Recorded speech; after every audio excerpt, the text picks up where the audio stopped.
Hello everyone. I take you to the past again today with an introduction to the history of Babylon. Babylon is a very evocative name generally. On the one hand, we imagine an extremely ancient and exotic city with temples, palaces, the famous hanging gardens of Babylon. And this is also the place where traditionally the myth of the Tower of Babel is located. And on the other hand, this is also a city with a bad reputation in religious texts, in the Jewish and Christian tradition in particular. It is often depicted as the city of evil, to the point that today in some traditional Christian circles, cities that are supposed to be abandoning themselves to evil and vice, such as Las Vegas or even New York City, are sometimes called modern Babylons. So what I would like to discuss today is what archaeology and history have to tell us about Babylon, or sometimes not, because as we will see, the history of Babylon is not very well known today, and also examine a little bit how and why these myths and this black legend of Babylon have appeared. First, we are going to travel a lot in space and time to go to a region called Mesopotamia. Mesopotamia is a region, a territory that corresponds to the territory of Iraq today and part of Syria, which is famous for being the cradle of various early civilizations in the history of mankind. And Mesopotamia is a part of a larger region in the Middle East where very early organized civilizations have emerged, a region called the Fertile Crescent that spreads from Egypt to the Persian Gulf, and which is characterized by a fertile land with natural irrigation by rivers. In the case of Egypt, this is the Nile. In the case of Mesopotamia, two main rivers, the Tigris and the Euphrates, which join in the south of Iraq before flowing into the Persian Gulf. Like for Egypt with the Nile, these rivers made it possible for men to cultivate the land and benefit from relatively high crop yields early in history, and this was a key element in the emergence of cities and organized kingdoms and even civilizations, as the high food production made it possible to sustain other populations of craftsmen, of civil servants, of soldiers, and like in other parts of the world, but probably earlier in this fertile crescent, organized civilizations appeared, and the oldest one, together with ancient Egypt, that appeared in the south of Mesopotamia, is Sumer, an early civilization which is credited for having invented the first forms of writing on tablets of clay or stone. And in the following centuries, Sumer emerged about 4 millenniums before Christ, more than 6,000 years ago. Mesopotamia remained a cradle of various civilizations that, contrary to Egypt, were not unified most of the time. There were various city-states and kingdoms, often at war against one another, sharing this territory of Mesopotamia.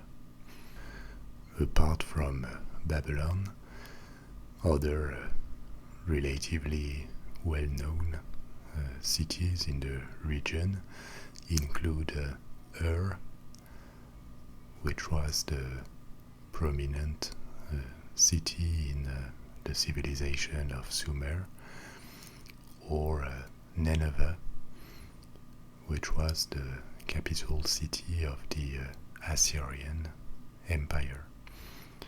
The Assyrians were Mesopotamians with a kingdom in the north of Mesopotamia, corresponding more or less to the northern half of Iraq today, whereas Babylon, which appeared later than these two cities, was built in the southern part of Mesopotamia. And the first traces of Babylon are dating back from the end of the 3rd millennium before Christ, beginning of the 2nd millennium, about 4,000 years ago, where Babylon is mentioned as a city, among others, in this southern part of Mesopotamia, in a context where most cities were in fact city-states with a dynasty ruling the city and trying to expand sometimes to the territory around. We don't know much about the size or appearance of Babylon at this early stage, but what we know is that about 2 or 3 centuries after it started to be relevant, the city benefited from a first golden age in the 18th and 17th centuries before Christ.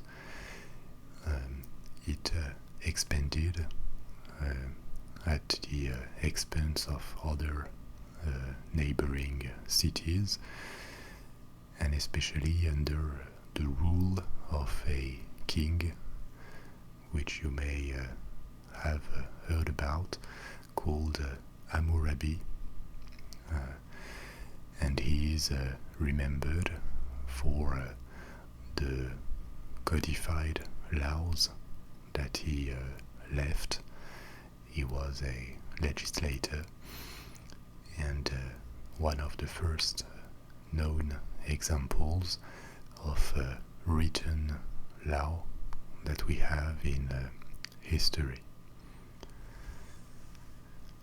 From that moment, Babylon declined relatively, especially because of the rising power of the Assyrians, the northern inhabitants of Mesopotamia, who ruled over the region for various centuries, and Babylon lost much of its independence and political power in the following centuries. But however, it remained one of the most important cities in Mesopotamia, and had a prominent cultural and religious role and influence. The pantheon of the ancient Mesopotamians is not very well known from the public in general. The ancient Egyptian gods are much more popular and famous.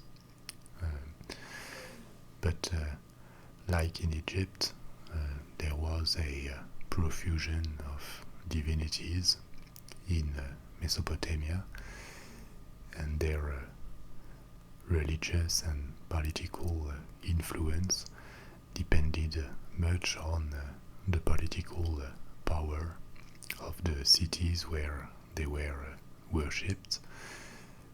And in the case of Babylon, the patron of the city was a god called Marduk, that would become the most important god of Mesopotamia in the following centuries, reflecting the rising power of Babylon. But there were multiple other gods and goddesses.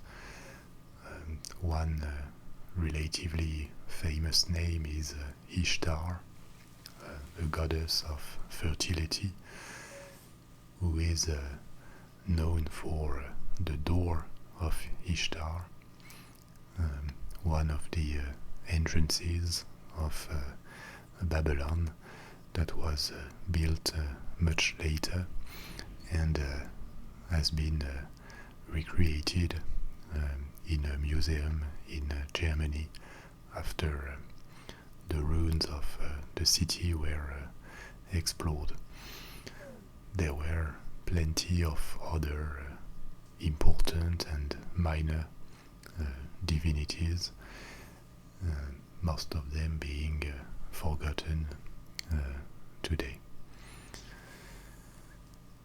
After a few centuries, when Babylon was under the influence of the Assyrians, the city reached a new golden age, and it is for this period that it is generally remembered, a period that was relatively short.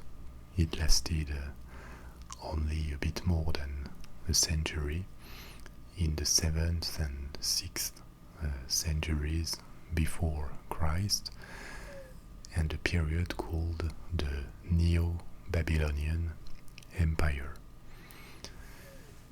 Everything started when a new dynasty of sovereigns took the throne of Babylon.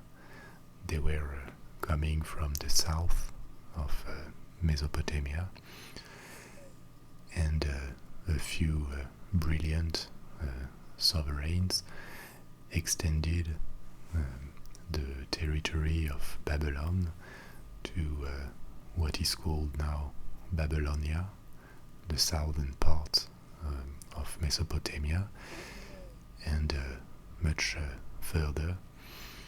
The most famous of these kings is Nebuchadnezzar the second.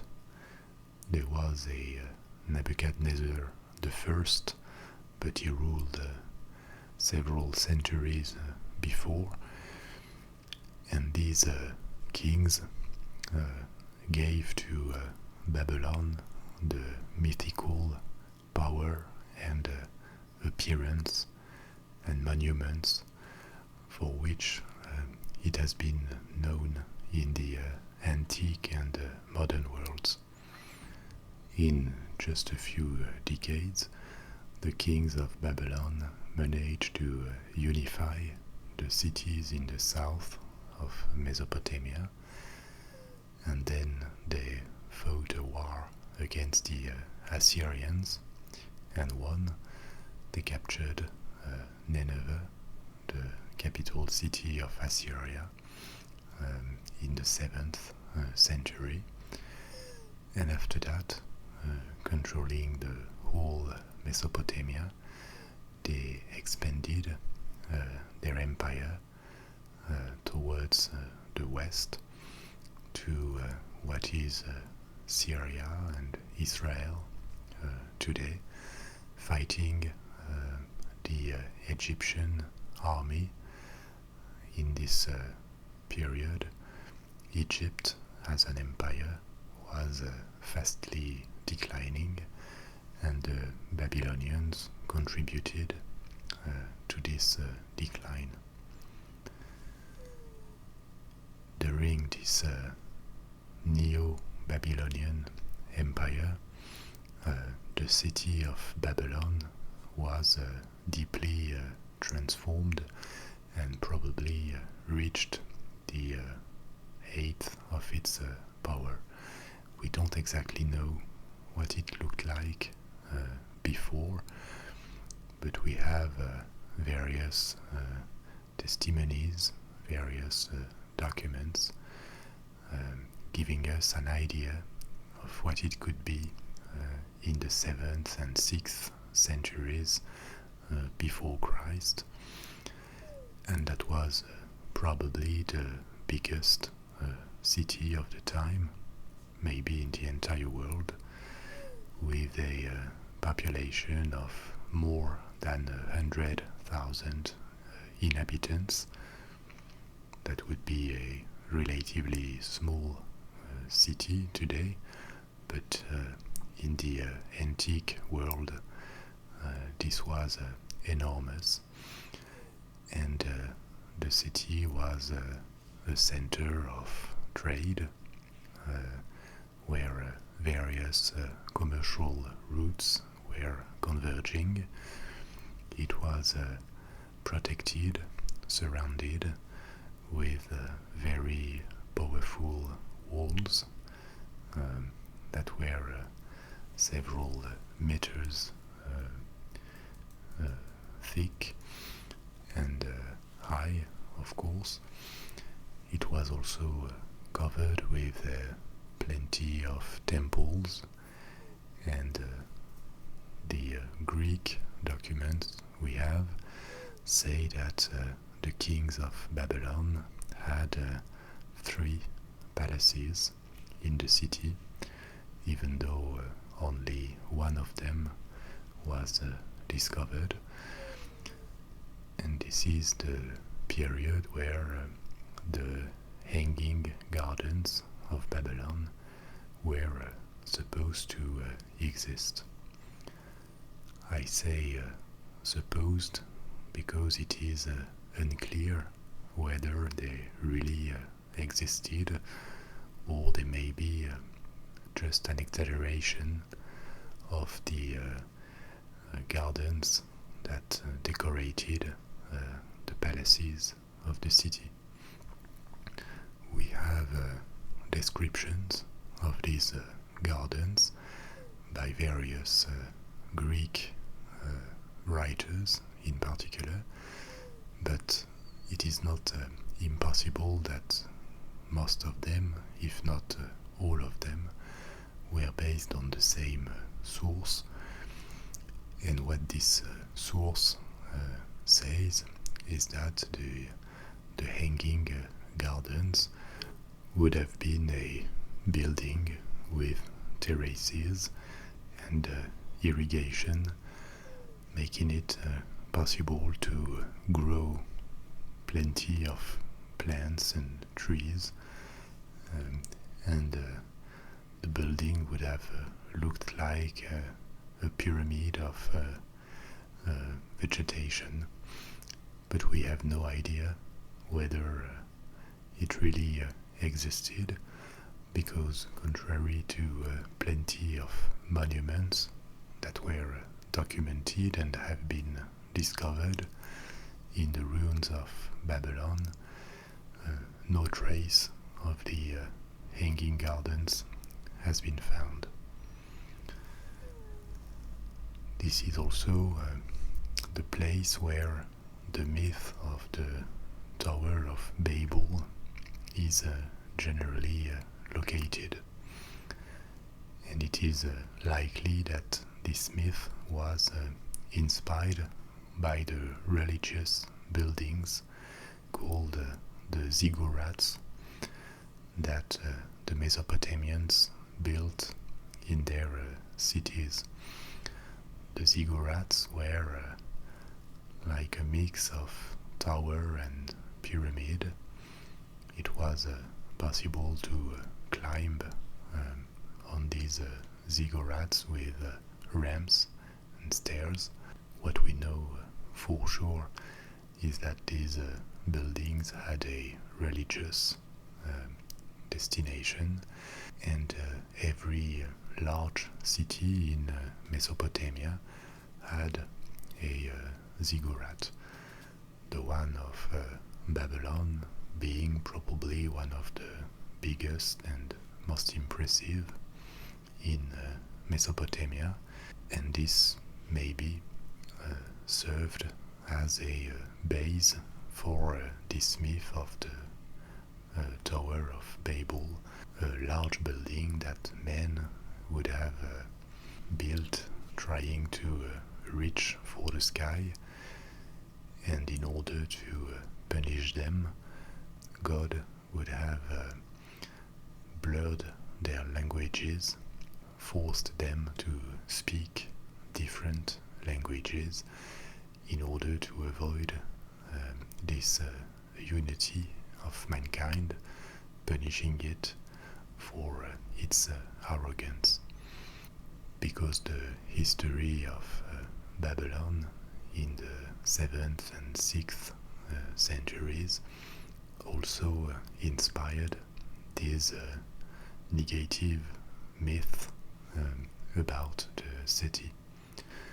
In its expansion towards the west, Babylon encountered the two Jewish kingdoms that occupied what is Israel today and the south of Syria, and in particular the kingdom of Judah, the southern kingdom, with Jerusalem as its capital city.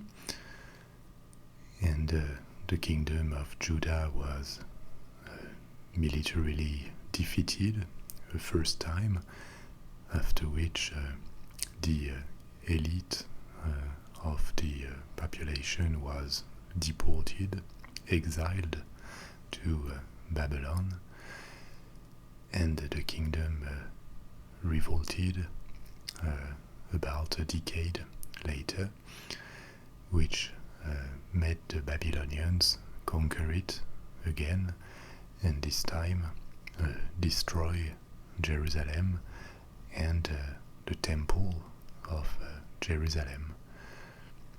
So the people responsible for the destruction of the temple in Jerusalem are the Babylonians.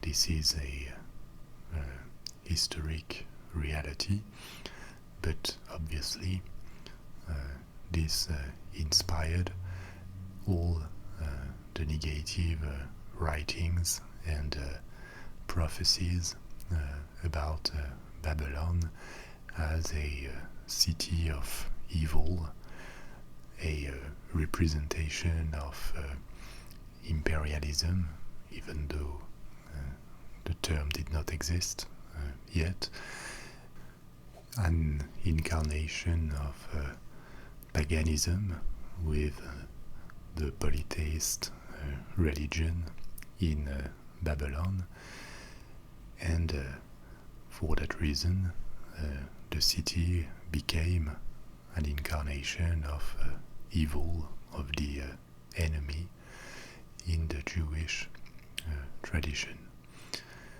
Through the tellings from the founding texts of the Christian religion, through the Bible, Babylon also became this symbol of an evil city that was doomed to be punished by God. And this image of Babylon prospered during the antiquity and even the Middle Age, giving birth to this black legend of Babylon. Today, the history of this city remains fairly mysterious. We know not a lot about the period before this Neo-Babylonian empire of the 6th and 7th centuries before Christ, even though this period before represents most of the history of Babylon in reality. And it is true that after this quick imperial period, Babylon started to decline.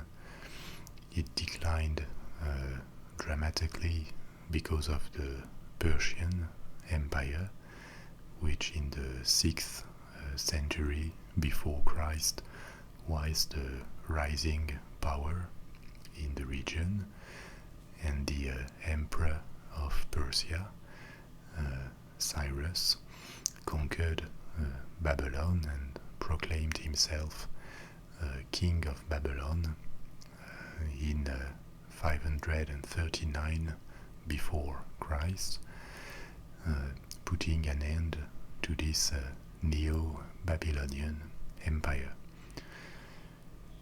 Under Persian rule, Babylon remained an important city, but in the following centuries it changed hands, and it did when Alexander the Great, coming from Greece, conquered the Persian Empire.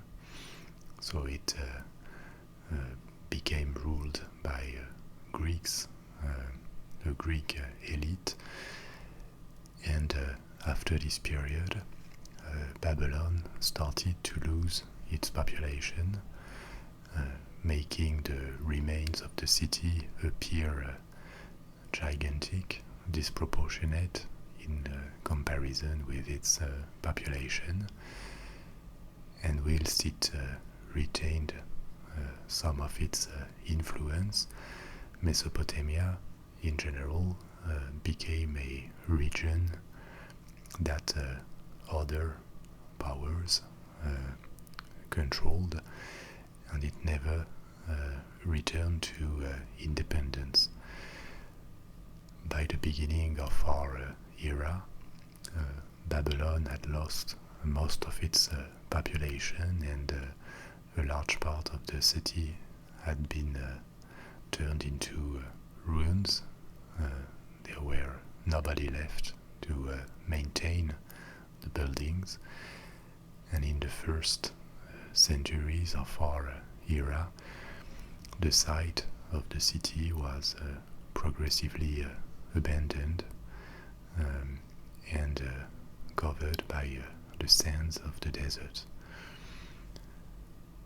So Babylon as a city had ceased to exist, but as a myth, it was just beginning, and as I said, it came to us with this mythical image of the powerful city that has fallen for having attacked the chosen people in the Jewish tradition, or having represented an opposition to God and paganism in the Christian tradition, leading, for example, to this myth of the Tower of Babel.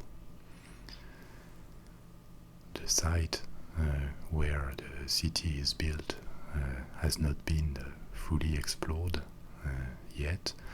Many discoveries were made in the 19th century by German archaeologists, and the most impressive remains of Babylon can be seen in Berlin, especially a recreation of the Ishtar door, one of the most magnificent monuments of Babylon.